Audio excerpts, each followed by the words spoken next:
எல்லாருக்கும் வணக்கம். எப்படி இருக்கீங்க? இன்னைக்கு சமையல் விருந்தில் நம்ம வந்து ரொம்ப இன்ட்ரெஸ்டிங்கான கேக் ரெசிபி பார்க்க போகிறோம். இது ஒரு ஆனியன் கேக், அதாவது க்ரீன் ஆனியன் ஸ்காலியன்ஸ் வச்சு நம்ம கேக் பண்ண போகிறோம். யூஸ்வலாக நீங்கள் வந்து ஈவினிங் ஸ்நாக் வந்து வடை போண்டாலாம் பண்ணுவீங்களே, அதுக்கு பதிலாக இதை வந்து டீ டைம் ஸ்நாக்காக நீங்கள் பண்ணி சாப்பிட்லாம். வாங்க வீடியோக்குள்ளே போகலாம். அந்த ஆனியன் கேக் எப்படி பண்ணுறதுன்னு பார்க்கலாம். இங்கே ஒரு சாஸ் பேன் எடுத்துக்கோங்க. அதில் 2 டேபிள் ஸ்பூன் பட்டரை போட்டு முதல்ல மெல்ட் பண்ணிக்கிறங்க. பட்டர் நல்லா மெல்ட் ஆகட்டும். இப்போ பட்டர் நமக்கு நல்லாவே மெல்ட் ஆகிடுச்சு. இதில் வந்து இந்த க்ரீன் ஆனியன் ஸ்காலியன்ஸ் இருக்குல்லையே, அதை வந்து குட்டி குட்டியாக 1 கப்புக்கு நான் கட் பண்ணி எடுத்துருக்கேன். க்ரீன் பார்ட்டையும் எடுத்துக்கோங்க, ஒயிட் பார்ட்டையும் எடுத்துக்கோங்க. அதை போட்டு 2லேருந்து 3 நிமிஷம் வரைக்கும் மீடியம் ஹீட்லேயே வச்சு வதக்குங்க. பாருங்கள், இந்தளவு நல்லா வதங்கிடுச்சு, நல்லா சுருண்டும் வந்துடுச்சு. இப்போ இதை நம்ம ஆற வச்சிடலாம். இன்னொரு குட்டி பவுல் எடுத்துகிட்டு அதில் ஒரு முட்டையை உடச்சி ஊற்றிக்கிறங்க. முட்டையை உடச்சி ஊற்றுனதுக்கப்புறம் அந்த முட்டையை லைட்டாக பீட் பண்ணி விட்டுக்கிறங்க. இந்தளவு முட்டையை நல்லா பீட் பண்ணதுக்கப்புறம் நாம் வந்து இதில் பால் சேர்க்க போகிறோம். இங்கே நான் 7 டேபிள் ஸ்பூனுக்கு பால் எடுத்து வச்சுருக்கேன். அது காய்ச்சி ஆற வச்ச பால் இது. அந்த 7 டேபிள் ஸ்பூன் பாலை சேர்த்ததுக்கப்புறம் இந்த முட்டையும் பாலையும் சேர்த்து நல்லா அடித்து எடுத்துக்கிறோங்க. இப்போ முட்டை பால் கலவை நமக்கு வந்து ரெடி ஆயிடுச்சு. இங்கே நான் வந்து 2 கப்புக்கு கோதுமை மாவு எடுத்திருக்கேன். சப்பாத்திக்குள்ள மாவே தான் எடுத்துக்கிறேங்க. இதில் நான் எடுத்து வச்சுருக்க பேக்கிங் பவுடர் வந்து 1 டேபிள் ஸ்பூன் சேர்த்துக்கிறேன். அதுக்கப்புறம் ஒரு 1/2 டீஸ்பூனுக்கு நம்ம உப்பு சேர்த்துக்கலாம்.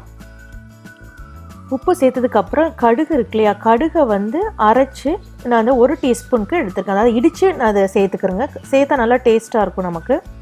இப்போ இந்த எல்லா ட்ரை இன்க்ரீடியன்ட் நல்லா மிக்ஸ் பண்ணி விட்டுருங்க. இதை மிக்ஸ் பண்ணதுக்கப்புறம் நான் வந்து 3 டேபிள் ஸ்பூன் பட்டர் சேர்த்துக்கிறேன். ரூம் டெம்பரேச்சர் இருந்தால் நல்லாயிருக்கும். இதை நல்லா மிக்ஸ் பண்ணி விட்டு அந்த பிரெட் க்ரம்ஸ் வர்ற அளவு இருக்கிற மாதிரி நம்ம அதை நல்லா அந்த மாவோடு சேர்ந்து இந்த மாதிரி உதிர்த்துட்டாப்புல நல்லா மிக்ஸ் பண்ணி எடுத்துக்கணும். இப்போ மாவு கலவை நமக்கு ரெடி ஆயிடுச்சு. இதில் நான் அடித்து வச்சுருக்க அந்த முட்டை பால் கலவை இருக்குல்லையே, அதை இந்த மாவோடு நம்ம சேர்க்க போகிறோம். சேர்த்துட்டு ஒரு லைட்டாக ஒரு மிக்ஸ் கொடுங்க. இந்த மாதிரி லைட்டாக ஒரு மிக்ஸ் கொடுத்ததுக்கப்புறம் நம்ம வந்து ஆற வச்சுருக்கோம் இல்லையா அந்த ஸ்காலியன்ஸ், அதை இதில் சேர்த்துக்கலாம். சேர்த்ததுக்கப்புறம் நான் இங்கே வந்து 1 கப்புக்கு செடார் சீஸ் வந்து ஷ்ரெட் பண்ணி வச்சுருக்கேன். அதையும் சேர்த்துக்கிறேன். உங்களுக்கு விருப்பமான சீஸை நீங்கள் சேர்த்துக்கலாம். இப்போ எல்லாத்தையும் சேர்த்து நல்லாவே மிக்ஸ் பண்ணுங்கள்.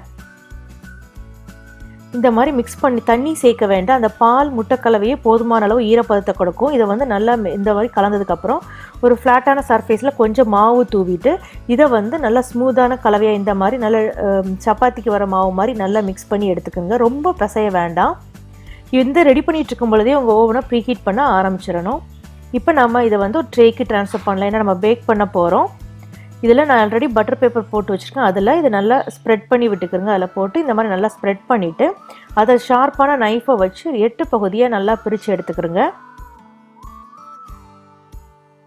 இப்போ இந்த மாதிரி நல்லா நம்ம பிரித்து எடுத்தாச்சு. இதில் நான் வந்து ஒரு 2லேருந்து 3 டேபிள் ஸ்பூன் ஷ்ரெட்டட் சீஸை மேலே நான் தூவி விடுறது உங்கள் விருப்பம் தான். நீங்கள் தூவி விடுறனா விடலாம், இல்லைனா இந்த கூட நீங்கள் ஸ்கிப் பண்ணிக்கலாம். இப்போ நம்ம ஓவனை வந்து 400 டிகிரி ஃபாரன்ஹீட்க்கு நம்ம ப்ரீஹீட் பண்ணி வச்சுருந்தோம். இப்போ நமக்கு அது ரெடி ஆயிடுச்சு. இப்போ பேக் பண்ண ஆரம்பிச்சிடலாம். இதை வந்து 20 நிமிஷம் வரை 400 டிகிரி ஃபாரன்ஹீட்டில் நீங்கள் பேக் பண்ணி எடுக்கணும். எடுத்தால் உங்களுக்கு இந்த மாதிரி அருமையான அந்த கேக் கிடச்சிரும். இதை வந்து இது ரொம்ப சாஃப்டாகவே இருக்கும். நம்ம ஈவினிங் டைமில் வந்து நாம் இதை வந்து காஃபியோடைய டீயோடைய சாப்பிட்லாம். போண்டா பஜ்ஜிக்கு பல இதை சாப்பிட்லாம். அவ்வளோ அருமையாக இருக்கும். நீங்கள் ட்ரை பண்ணி பாருங்கள். கட்டாயம் குழந்தைங்களுக்கு பிடிக்கும். இதை நீங்கள் ஒரு ஸ்நாக்காக கூட நீங்கள் வந்து சர்வ் பண்ணலாம். கட்டாயமாக எல்லாருமே விரும்பி சாப்பிடுவாங்க. இப்போ நமக்கு சீஸ் ப்ரெட்டு ரெடி ஆயிடுச்சு. இதை ட்ரை பண்ணி பார்த்துட்டு உங்கள் கமெண்ட்ஸை சமையல் விருந்தில் போஸ்ட் பண்ணுங்கள். பாருங்கள் எவ்வளோ சாஃப்டாக இருக்குது. சீஸ் வந்து கட்டாயம் குழந்தைங்க விரும்பி சாப்பிட்றதுனால கட்டாயம் சீக்கிரம் காலி ஆயிரும். இப்போ இந்த ரொம்ப டேஸ்டியான சீஸ் ஆனியன் கேக் எப்படி பண்ணுறதுன்னு பார்த்துருப்பீங்க. இது நீங்களும் ட்ரை பண்ணி பாருங்கள். பார்த்துட்டு உங்கள் கமெண்ட்ஸ் சமையல் விருந்தில் போஸ்ட் பண்ணுங்கள். நம்ம இன்னொரு வீடியோவில் சந்திக்கலாம். நன்றி, வணக்கம்.